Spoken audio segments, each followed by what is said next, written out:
Assalamualaikum warahmatullahi wabarakatuh. Waalaikumsalam warahmatullahi wabarakatuh. Alhamdulillah. Nahmaduhu wa nasta'inuhu wa nastaghfiruh wa na'udzu billahi min sururi anfusina wa min sayyiati a'malina. May yahdihillahu fala mudhillalah wa may yudlil fala hadiyalah. Asyhadu an la ilaha illallah wa asyhadu anna Muhammadar Rasulullah. Allahumma shalli wa sallim wa barik ala sayyidina Muhammad wa ala alihi wa sahbihi ajma'in, amma ba'd. Alhamdulillah, pada hari ini, pada kesempatan ini saya ditemani oleh guru saya yang telah banyak membantu saya, Ibu Fajar Kurniati, dan teman saya seperjuangan dalam menuntut ilmu, Ibu Mar'ah.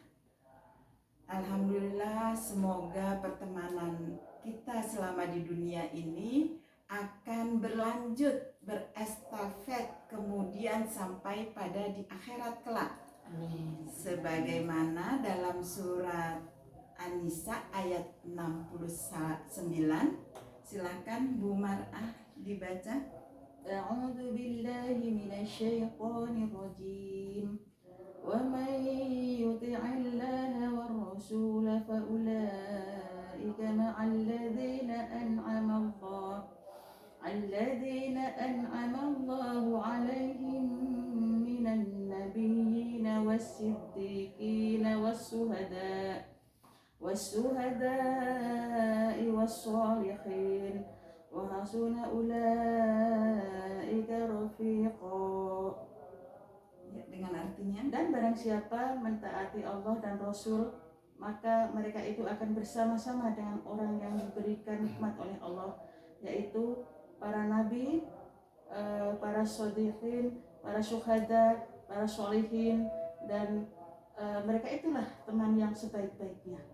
ya, 4 sekawan itu para nabi, para syedikin, para syuhada, dan para sholihin, yang insya Allah apabila kita mentaati selama di dunia ini, kita akan bersama-sama dengan 4 sekawan ini. Masya Allah ya, mudah-mudahan amin, amin ya rabbal alamin. Baik, pada kali ini saya akan menyampaikan surah Al-Baqarah ayat 1 sampai dengan 5 ya. Surah Al-Baqarah, dikatakan Al-Baqarah memiliki arti sapi betina, tapi bukan berarti di dalam ayat Al-Baqarah yang jumlahnya 286, surat terpanjang ini penuh dengan cerita sapi betina ya. Sapi betina hanya ayatnya hanya 7 ayat, dari ayat 67 sampai 73 ya. Kemudian di dalam surat Al-Baqarah itu terdapat ayat yang terpanjang, yaitu ayat 282. Jadi dinamakan Al-Baqarah karena menukil dari kisah Nabi Nabi Musa yang memerintahkan umatnya untuk menyembelih sapi betina yang merupakan wasilah untuk mengungkap suatu pembunuhan yang tidak diketahui siapa pembunuhnya. Itu dari suatu kisah yang hanya dalam 7 ayat saja, bukan berarti mewarnai ayat-ayat yang sebanyak 286 ayat. Baik, pada kesempatan ini saya akan menyampaikan tafsir Al-Baqarah 1 sampai dengan 5. Alif Lam Mim ya. Namun sebelumnya, di setiap surat diawali Bismillahirrahmanirrahim dengan menyebut nama Allah yang Maha Pengasih lagi Maha Penyayang. Itu merupakan pewarnaan semua ayat-ayat Allah didasari atas kasih sayang Allah ya. Kita masuk pada ayat pertama, yaitu Alif Lam Mim. Alif Lam Mim merupakan huruf muqatta'ah, huruf yang terpisah-pisah, dia merupakan fatahus suwar, fawatihus suwar, yang merupakan pembuka surat, ya. Banyak maksud saya ada dua golongan yang menafsirkan ayat untuk di awal ini, yaitu alif lam mim. Satu golongan pertama yaitu mengatakan bahwa ini adalah surat ayat, maksud saya ayat mutasabihat, ya, hanya Allah yang mengetahui. Jadi alif lam mim wallahu a'lam, alif lam ra wallahu a'lam, yasin wallahu a'lam, kemudian nun, qaf, toha, dan lain sebagainya sampai 14 jenis itu wallahu a'lam, hanya Allah yang mengetahui, dan kita tidak boleh menafsirkan karena berpendapat bahwa hanya Allah yang mengetahui. Kemudian golongan kedua mengatakan bahwa ayat tersebut adalah ayat muhkamat, ayat yang jelas, karena suatu yang mustahil Allah menurunkan ayat-ayatnya tanpa bisa diketahui apa maksud dan tujuannya. Jadi pasti mengandung suatu makna, pasti mengandung suatu arti, sehingga banyaklah para mufasir untuk menafsirkan huruf muqatta'ah ini, ya. Ada yang mengatakan bahwa alif lam mim dan jenis-jenis ayat-ayat muqatta'ah, ayat-ayat huruf-huruf muqatta'ah ini dengan nama dari suatu surat. Kemudian ada yang mengatakan bahwa ini adalah alifnya adalah Allah, lamnya kemudian Nabi malaikat Jibril, kemudian mimnya adalah Muhammad, ya. Dari Allah menurunkan Al-Quran melalui Jibril, kemudian disampaikan kepada Nabi Muhammad. Kemudian ada yang mengatakan bahwa ini adalah pembangkit keingintahuan terhadap ayat berikutnya. Kemudian ada yang mengatakan bahwa ini adalah nama dari Nabi Muhammad, nama lain dari Nabi Muhammad seperti Yasin dan Toha. Dan ada juga yang mengartikan bahwa huruf muqatta'ah ini adalah huruf ini merupakan tanbih, peringatan, ya, peringatan untuk memperhatikan firman apa selanjutnya, ya. Baik, kita lanjutkan pada ayat kedua, yaitu zalikal kitab. Kitab itu artinya Allah memfirmankan bahwa kitab itu, namun kita yang menerima Al-Quran itu, kita mengatakan bahwa kitab ini, ya, karena bagaimana mungkin kita bisa mempelajarinya, kita bisa memahaminya kalau nun jauh di sana. Jadi Allah di ars, ya, itu menyatakan kitab itu, tapi kita diterjemahkan adalah kitab ini yang bisa kita pelajari, yang bisa kita pahami. Kemudian la raiba fih, ya, tidak ada keraguan di dalamnya. Bagaimana kita meyakini bahwa tidak ada keraguan di dalamnya? Apakah harus kita analisa, kita evaluasi, kita kemudian meneliti sehingga merasakan bahwa wah, ini harus benar-benar kita buat suatu riset sehingga kita kritisi? Apa harus seperti itu? Tidak, karena Allah Maha Mengetahui, Allah Al-Amin Maha Mengetahui, Allah Al-Khabir yang Maha Teliti, Allah Al-Hakim yang Maha Bijaksana, Allah yang Maha Kuasa, Maha Perkasa, Maha Kasih Sayang, sehingga Al-Quran itu terwarnai dengan keluasan ilmunya. Apabila dibandingkan dengan ilmu manusia, Masya Allah, sangat berbeda.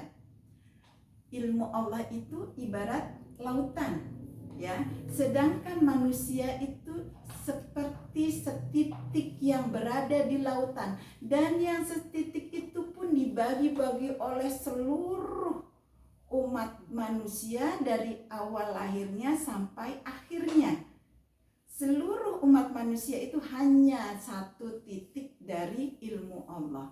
Bagaimana kita bisa meragukan? Kita harus yakin bahwa ini adalah kitab Allah sempurna, tidak ada celah, tidak ada yang perlu diragukan lagi, ya.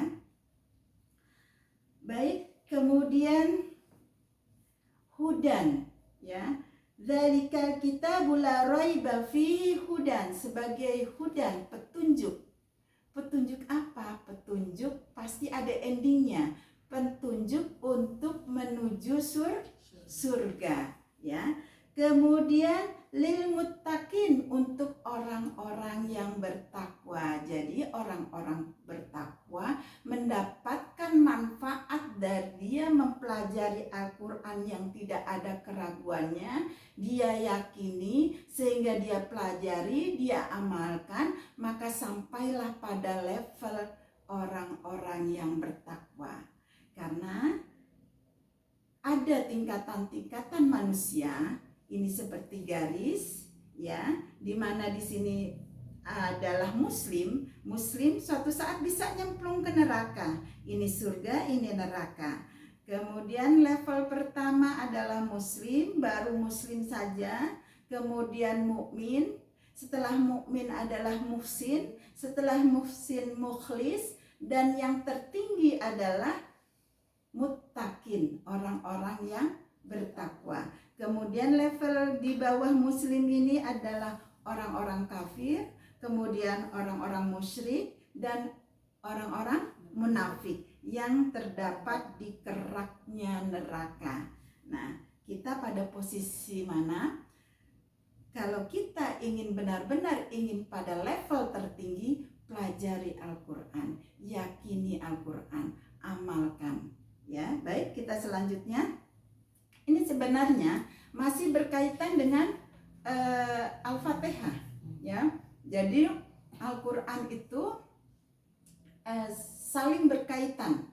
Kalau kita ingin menafsirkan Al-Quran, itu sebenarnya, Masya Allah, di dalam satu kesatuan itu mempunyai arti. Seperti ayat 1 sampai dengan 5 itu ada keterkaitan bulat sehingga memahaminya sempurna, tidak terpisah-pisah satu ayat dengan lainnya. Artinya mempunyai tema yang sama. Apabila loncat ke berikutnya mempunyai tema yang berbeda, itu akan berkelompok menjadi suatu tema yang lain dan berikutnya. Tapi pada dasarnya nanti akan berkaitan terus sampai dengan An-Nas. Baik, sebenarnya ini berkaitan dengan Al-Fatihah. Ihdinas siratal mustaqim, tunjukilah kami jalan yang lurus. Apa itu jalan yang lurus? Yaitu Islam. Islam itu apa? Al-Quran dan Muhammadnya itu adalah hadis. Ya, jadi Al-Quran dari Allah, suatu yang teori, bacaan, pelajaran, kemudian dipraktekkan yang berupa hadis, ya. Kemudian sebelumnya akan saya resume dari ayat 1 sampai dengan 5 supaya mempunyai pemahaman yang utuh, sehingga apabila saya nanti uraikan akan berpusat pada resume, jadi tidak kemana-mana, ya. Penafsiran ini jadi urut-urutan, jadi mesti diperhatikan dari awal sampai akhir. Baik.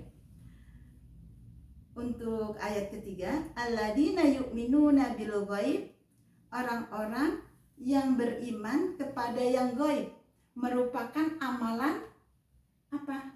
Amalan hati, ya. Iman kepada Allah merupakan amalan hati. Kemudian wa yuqimunas shalah, salat itu amalan fisik, perbuatan.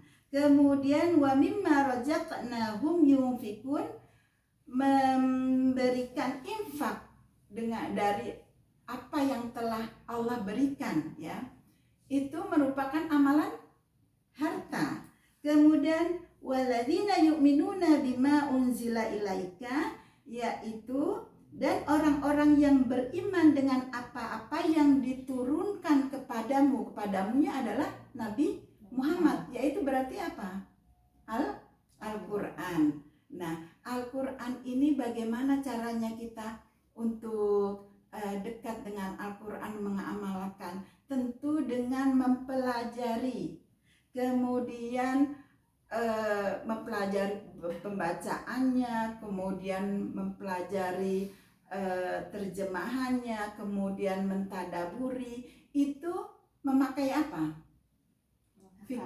Pikiran. Jadi tadi ada unsur amalan hati, iman, unsur amalan fisik, salat, unsur amalan harta, dan kemudian unsur amalan fikir. Jadi semua seperangkat yang ada pada diri kita itu harus kita abdikan kepada Allah, ya. Apapun yang ada pada diri kita, konsentrasikan mengabdi kepada Allah.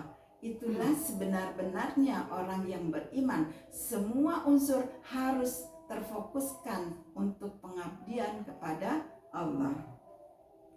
Kemudian wa ma unzila min qablik, dan apa-apa yang diturunkan sebelummu, yaitu mengimani seperti Zabur dari Daud, kemudian Nabi Isa Injil dengan Injilnya, Musa dengan Tauratnya, dan Ibrahim dengan suhuf lebarannya, ya. Nah, itu cukup diimani karena Allah tidak menjamin kelestariannya, ya.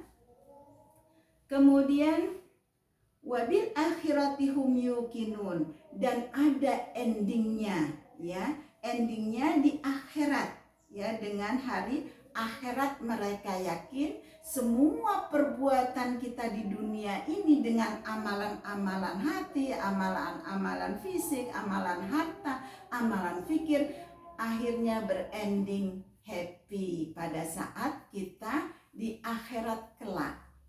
Baik, kita lanjutkan uraiannya. Itu tadi merupakan satu kesatuan pemahaman, ya, pemahaman sehingga kita mendapatkan tujuan, tema sebenarnya ayat tersebut. Jadi untuk ayat 1 sampai 5 itu temanya adalah karakter orang-orang muttaqin. Kemudian ayat 6 sampai 7 karakter orang-orang kafir. Kemudian ayat 8 sampai 16 karakter orang munafik. Dan selanjutnya ada temanya. Masya Allah, kalau kita melajari Al-Quran, betapa kagumnya, begitu sempurnanya Allah, sehingga kita tidak berpikir bahwa ini adalah buatan manusia, buatan Rasulullah. Bukan, ini adalah Allah langsung, mukjizat itu diberikan kepada Nabi Muhammad yang untuk kepada kita diberikan karena kasih sayangnya Allah. Baik, kita masuk kepada arti dari surah ketiga, ya. Tadi ada Alif Lam Mim ayat pertama, kemudian ayat kedua dzalikal kitabul la raiba fihi hudal lil muttaqin, dan ketiga adalah alladzina yu'minuna bil ghaib. Ghaib apa? Tentang ghaib yang kita ketahui. Alam yang bukan kasat mata. Ya, tidak bisa dilihat, tidak bisa diraba, tidak bisa didengar, tidak bisa dirasakan. Jadi panca indera kita itu tidak bisa menyentuh, ya. Kalau kita bisa memandang sesuatu, kita bisa lihat, kita bisa rasakan, itu namanya ilmu, ya. Kalau kita yakin dengan suatu ilmu yang bisa kita lihat, kita dengar, itu wajar, hal yang normal. Yang luar biasa adalah sesuatu yang tidak bisa kita lihat, tidak kita bisa rasakan, kita tidak bisa dengar, tapi kita yakin keberadaannya. dan ini ditafsirkan adalah Allah, ya. Jadi kalau ada yang mengklaim bahwa Tuhan itu bisa diraba, bisa didengar, bisa dilihat, maka itu adalah makhluk. Kalau seseorang mengatakan itu klaim Tuhan, itu hanya doktrin-doktrin, ya, doktrin yang sangat jahat yang mengklaim bahwa itu adalah Tuhan. Bagaimana mungkin seorang manusia yang mempunyai sifat-sifat kemanusiaan, karena pada saat dia hidup, dia membutuhkan makan, dia disibuki dengan keingintahuan, dia disibuki dengan keluarganya, dia disibuki dengan segala macam kesibukannya. Sementara dia dikatakan Tuhan, bagaimana dia bisa mengurusi manusia di belahan bumi sana? Jangankan yang sebelah bumi sana, yang di sekitarnya saja belum tentu bisa tersentuh semuanya, ya. Jadi betapa jahatnya doktrin-doktrin yang mengklaim manusia adalah Tuhan, atau apalah, binatang adalah Tuhan, kemudian banyak-banyak yang mengatakan klaim-klaim Tuhan, maka itu melumpuhkan logika. Sedangkan manusia diberi rangsangan untuk tumbuh subur, mengembangkan wawasan, mengembangkan logika yang waras, tapi dilumpuhkan hanya karena doktrin-doktrin yang mengatasnamakan iman, ya. Baik, bukankah kita merasakan pada saat berdoa, kita merasakan kita seperti berkomunikasi kepada Allah? Itulah iman. Bukanlah pada saat kita sholat, kita seperti berhadapan dengan Allah. Itu iman. Bukankah kita pada saat kita mengeluh, kita punya masalah, mengadukan kepada Allah, ya Allah betapa jahatnya dia, padahal belum tentu dia jahat, Allah tahu siapa yang jahat, ya, tapi kita mengadukan, kita seperti mengadukan, mengeluhkan, ya, bisa saja seperti itu. Nah, kita merasakan bahwa Allah itu ada, itulah iman, ya. Jadi baik, kita lanjutkan. Wa yuqimunas shalah, dan mereka yang mendirikan sholat, ya. Mendirikan sholat beda dengan melaksanakan sholat. Kalau melaksanakan sholat, ujuk-ujuk langsung sholat. Tapi kalau mendirikan sholat, ia tahu rukun-rukunnya sholat, syarat-syaratnya sholat. Kemudian dia wudhu, kemudian dia melaksanakan sholat, ya. Kemudian juga dia tahu isinya, sehingga pada saat sholat dia tidak melalang buana ngelamun kemana-mana, ya. Kemudian ikrar-ikrarnya yang di dalam hati yang diucapkan itu bisa di lisan, diucapkan secara lisan, tapi pelan, tidak sholat tidak berkoar-koar, ya. Nah, itu isi-isinya diaplikasikan dalam kehidupan sehari-hari. Jangan sampai ikrar-ikrarnya di dalam sholat kita bertentangan di dalam kehidupan sehari-hari, sehingga sholat yang mencegah dari perbuatan keji dan mungkar itu tidak berjalan. Karena sholat yang seperti itulah yang tidak sempurna. Sah dalam menjalankan sholat, tapi tidak sempurna, artinya ada cacatnya, karena masih melaksanakan perbuatan-perbuatan yang maksiat, kegibah, kemudian hasad, hasus, mungkin juga kecurangan-kecurangan. Nah, itu tidak sempurna, ya. Kemudian itu dari kualitas, ya, dari kualitas di-upgrade. Kita selalu memperbaiki, meningkatkan perbaikan-perbaikan. Kita pelajari bacaan-bacaannya, kemudian kita berusaha fokus, kita konsentrasi, kita khusyuk, ya. Nah, kalau juga seorang yang beriman itu baru standar kalau baru melaksanakan sholat yang wajib saja, ya. Tapi kalau sudah meningkat, ya, itu Masya Allah, ia naik dari beriman, dari iman kemudian sampai bisa ke takwa, menjalankan sholat rawatib yang jumlahnya 12 ya, sebelum subuh 2 rakaat, sebelum duhur 4 rakaat, sesudah duhur 2 rakaat, kemudian sesudah maghrib 2 rakaat, dan sesudah isya 2 rakaat yang jumlahnya 12. Kemudian ditambah dengan tahajudnya, witirnya, duhanya, syuruknya, Masya Allah ya. Kalau sudah stabil menjalankan itu Ibu, saya jamin tidak akan mau melepaskan sholat itu.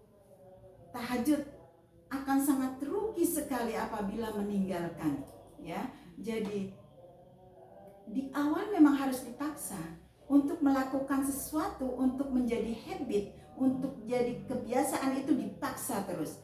Coba selama seminggu 2 minggu paksakan terus, nanti berlanjut akan sangat rugi ya apabila tidak melaksanakannya ya. Jadi seperti wajib, sholat tahajud itu udah seperti wajib, duha seperti wajib, syuruk seperti wajib, Masya Allah ya. Kemudian ayat ke lanjutannya, wa mimma razaqnahum yunfikun, dan dengan apa-apa dan dengan sebagian apa yang Allah rezekikan kepada mereka, mereka infakkan ya. Infak itu bukan pengertiannya, bukan sempit membagi orang 5.000 wes, terus membagi pada saat pengajian kasih 2.000 dikencreng, dah cukup, itu yang nama infak. Kalau hanya itu Allah tidak mencantumkan di dalam Al-Quran. Infak itu luas sekali artinya ya. Infak itu bisa nafkah untuk orang tua yang wajib ya, nafkah kepada anak, nafkah kepada istri. Apabila masih berlebih, perhatian kita kepada kerabat. Kemudian infak itu artinya kan mengeluarkan juga untuk mahar apabila seseorang ingin menikahi seseorang wanita ya, wajib mahar itu. Kemudian juga ada nazar ya, yang ada keinginan apabila saya lulus kemudian saya akan begini-begini, nah itu jadi wajib nazar. Kemudian ada fidyah yaitu membayar karena uzur melakukan puasa. Kemudian juga ada zakat fitrah dan zakat mal ya. Kemudian ada kifarat yang dikeluarkan pada saat kena denda karena tidak bisa melakukan kewajiban ya. Kemudian ada wakaf untuk mengalirnya pahala terus menerus jadi amal jariah. Walaupun kita sudah mati, sudah meninggal, kita tetap serasa hidup karena itu masih mengalir pahala kita. Maka untuk memperpanjang hidup kita, dalam artian memperpanjang pahala-pahala kita yang mengalir terus, berwakaflah ya. Kemudian ada hadiah sesama teman-teman beriman, cinta karena Allah, ingin membahagiakan teman kita, kita kasih hadiah, betapa senang, mengharukan, menyenangkan. Itu kalau karena Allah maka akan mendapatkan pahala. Kemudian ada hibah yang diberikan, misalkan seseorang kepada untuk dihibahkan. Kemudian juga ada wasiat, ada warisan, banyak sekali Bu. Kemudian ada sedekah. Nah, sedekah ini bisa dikatakan wajib tetapi tidak ditentukan waktunya ya. Kalau sholat kita wajib ditentukan waktunya, ditentukan jumlahnya, rakaatnya ya. Kemudian puasa juga ditentukan waktunya yang wajib bulan Ramadan ya. Nah, sedekah ini wajib, bisa wajib tetapi tidak ditentukan waktunya. sebagaimana dalam surat Al-Maun, ya. Maka berdusta, orang yang mendustakan agama, yaitu yang menghardik anak yatim, yang artinya tidak peduli dengan anak yatim, dan yang tidak mendorong orang untuk memberi makan.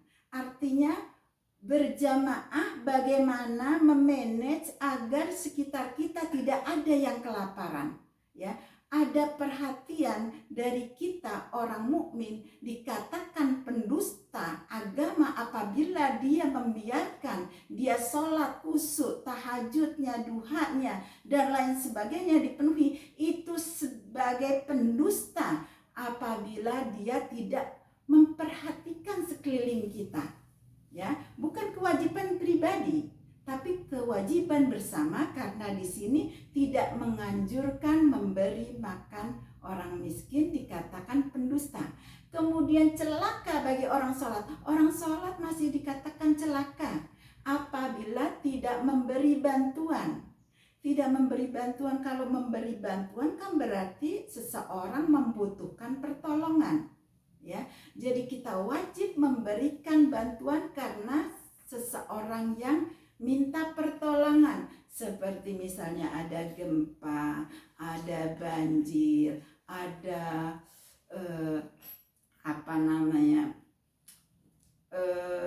banyak hal yang membuat kita bisa membantu seseorang karena mereka butuh bantuan kita, sementara kita berlebih. Kecuali kalau kita juga berkekurangan. Kalau kita berkekurangan, ya kita wajib untuk menerima. Nah, itulah banyak yang dikatakan infak itu tidak hanya sederhana, Bu. Tidak hanya membagi pengemis, tidak hanya membagi sekedarnya, tapi Allah memberikan aturan main itu, Allah memberikan rezeki. Namun yang diwajibkan adalah yang dikatakan rezeki. Artinya Allah memberikan rezeki, artinya rezeki itu halal. Diperolehnya halal, dikeluarkannya halal, ya.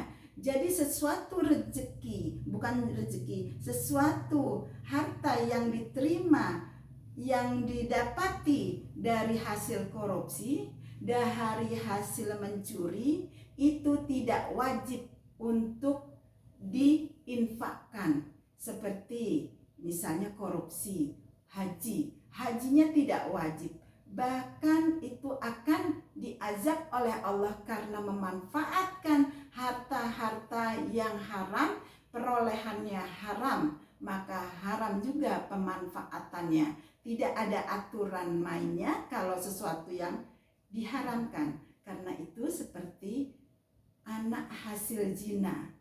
Anak hasil zina, Allah mengharamkan pergaulan itu, dan apabila menghasilkan anak maka tidak ada aturan dalam Islam seperti menerima warisan dari bab ayahnya, itu tidak ada. Kemudian tidak perlu namanya wali dari ayahnya, karena sesuatu yang haram tidak ada aturannya dalam, tidak dibikin aturan untuk sesuatu dari perbuatan yang haram, seperti itu.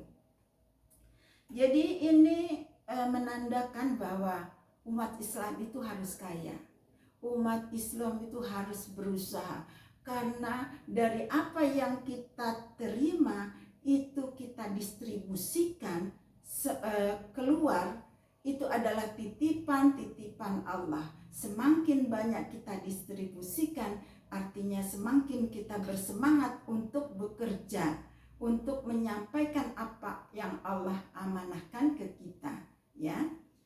Demikian. Kemudian pada ayat keempat, walladzina yu'minuna bima unzila ilaik, dan orang-orang yang beriman dengan apa-apa yang diturunkan kepadamu adalah kepada Nabi Muhammad sallallahu alaihi wasallam. Apa yang diturunkan kepada Nabi Muhammad sallallahu alaihi wasallam? Yaitu Al-Qur'an.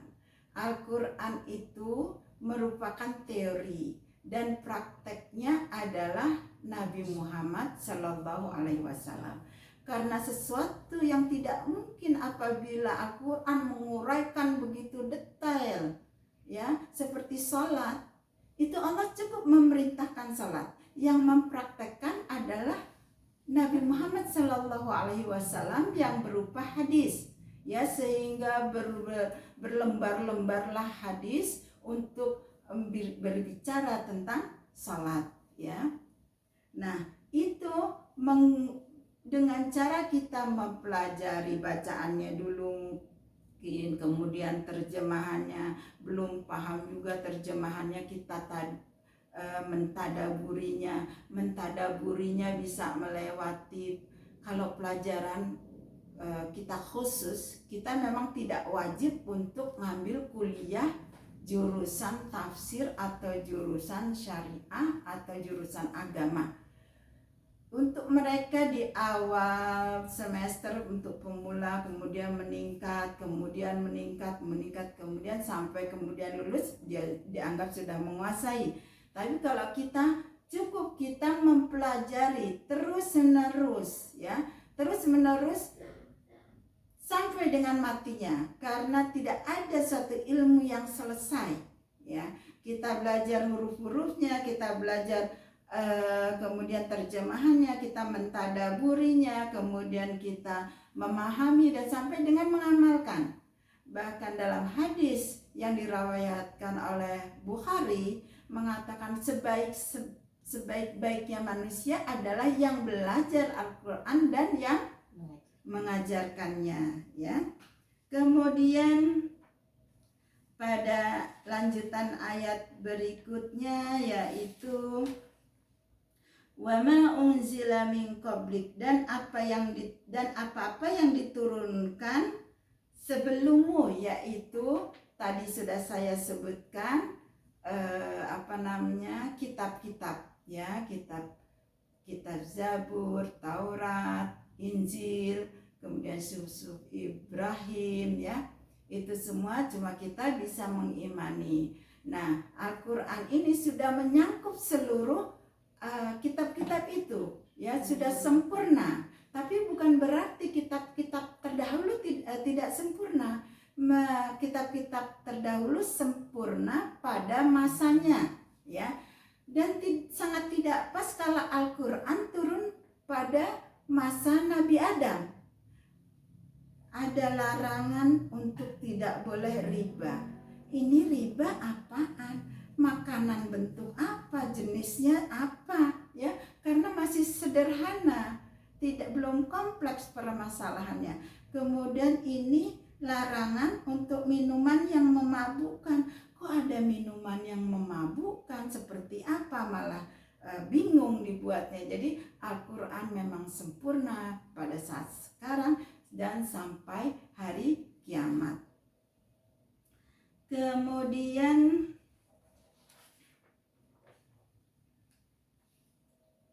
wabil akhiratihum yuqinun, ya, dan dengan hari akhirat mereka yakin. Yakin tidak ibu-ibu terhadap akhirat?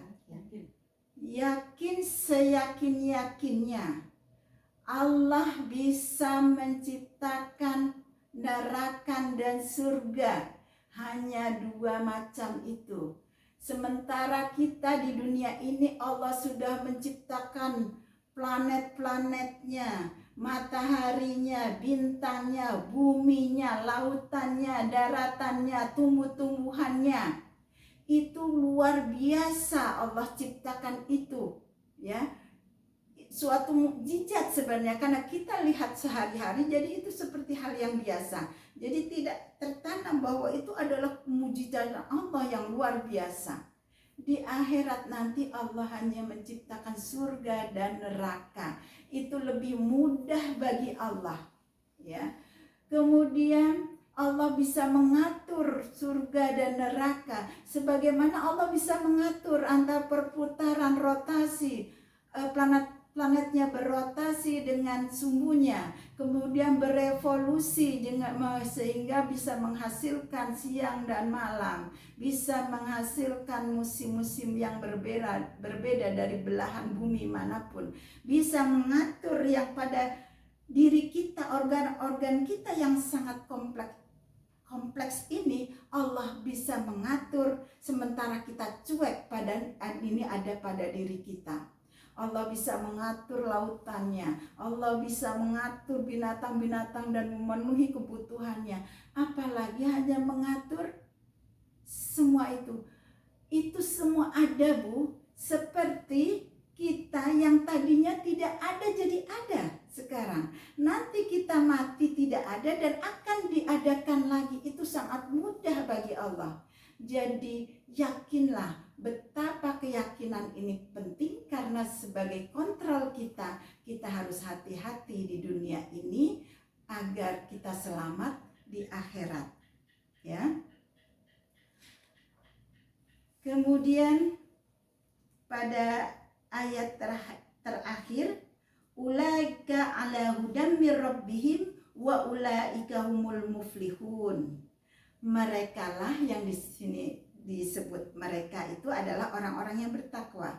Merekalah atas hudan, petunjuk, mir rabbihim, dari Tuhan mereka. Ya, ini ekstra plus orang yang menjalani Alkitab, yang menjalani Al-Quran, ya, mempelajari, mentadaburi, kemudian mengamalkan, maka Allah plus akan membimbingnya, ya. Dan ulaika humul muflihun, dan merekalah orang-orang yang mendapat keberuntungan. Bu, muflihun, muflih itu adalah petani. Petani, ya, itu awalnya membuat lahan, dibersihkan dari kotoran-kotorannya, kemudian hama-hamanya sudah dibersihkan, ditanami dengan bibit yang unggul, ditanam, kemudian masih dijaga, disirami, dijaga dari hama, dikasih pupuk-pupuk sehingga tumbuh bagus, baru bisa memanen. Nah, itulah orang-orang yang bertakwa di dunia ini adalah usaha-usaha memelihara amalan-amalan, amalan hati, amalan jasmani, amalan harta, amalan fikir, di-upgrade, ditingkatkan terus, jangan sampai melemahkan sampai lemah yang tingkat bawah. Bolehlah kita memang mungkin ada rasa jenuh, tapi tadi seperti bagaimana Ibu Fajar mengatakan bahwa jangan sampai bermaksiat. Kita menstabilkan iman kita untuk tidak melakukan sesuatu yang sifatnya berdosa. Nah, di mana kita mendapatkan keberuntungan itu? Di duniakah? Di akhiratkah? Atau dunia akhirat? Di akhirat saja. Di dunia tidak dikatakan belum bisa dipanen keberuntungan itu. Sebagaimana ulama-ulama dulu, kita tahu Utsman berakhir dengan dibunuh. Ali bin Abi Thalib berakhir dengan dibunuh. Umar berakhir dengan dibunuh. Kemudian ulama-ulama kita banyak sekali yang dipenjarakan, digantung, dibelah untuk mempertahankan keimanannya. Seperti Said Qutb itu digantung. Kemudian ada yang dibantai di Bosnia, di Afghanistan, di China, kemudian di belahan bumi banyak sekali umat-umat Islam yang dibantai, ya. Itu belum bisa dipanen di dunia, ya. Tapi di akhirat kelak itulah kemenangan yang sejati, kemenangan yang hakiki, akan digembirakan oleh Allah orang-orang yang dimenangkan, maka di saat itulah orang-orang zalim, orang-orang kafir, orang-orang yang menyiksa, mereka akan ditunjukkan betapa Allah Maha Adil. Ya, demikianlah, mohon maaf apabila ada kesalahan. Wallahu a'lam bishawab. Segala sesuatu Allah yang Maha mengetahui. Manusia hanya berusaha mendekati untuk mencapai kebenaran. Apabila ada kesalahan, saya manusia yang dhaif, saya mohon maaf. Billahi taufiq wal hidayah. Assalamualaikum warahmatullahi wabarakatuh. Waalaikumsalam warahmatullahi